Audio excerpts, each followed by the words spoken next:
सुना है ब्रह्मज्ञानी कभी नहीं मरता।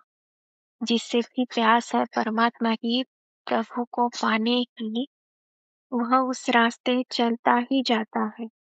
लेकिन कभी-कभार माया की वश में आकर थोड़े दिनों के लिए रुकावट आ जाती है, लेकिन फिर से आगे चलता ही जाता है।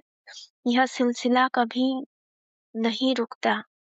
आखिर में वह पहुंच ही जाता है। आप बिल्कुल ठीक कह रहे हो कि रास्ते में बहुत सारी कठिनाइयां आ जाती हैं। आप कभी-कभी गिर भी जाते हो क्योंकि मार्ग इतना सुलभ नहीं है। ये बड़ा कष्टपूर्ण मार्ग है। ये पहाड़ की चढ़ाई जैसा है। लेकिन अगर आप में दृढ़ संकल्प है और आप वास्तव में प्रभु को समर्पित हो, तो प्रभु आपको निकाल लेता है। आपको समय आता है कि अगर सांप को भी आपको काटना हो तो फिर चींटी के काटने से ही आपको आपके सब कर्मों को शून्य कर देता। क्योंकि हम प्रभु के अंदर ही तो रहते हैं। हमारे चारों तरफ प्रभु की शक्ति तो है। आप जैसे एक गिलास में आधी चम्मच शक्कर डालो, तो शक्कर को तो आप देख नहीं सकते अब कहाँ पर है, लेकिन उसको कहीं भी स्वाद लोगे, पानी से नीचे से चम्मच डाल के लोगे या ऊपर से लोगे, मिठास तो लगेगी ना आपको। तो इसी तरह प्रभु भी इस ब्रह्मांड में जरे-जरे पर भी समाया हुआ है। वो शक्कर की तरह है, वो दिखता नहीं है, पर है सब जगह वही।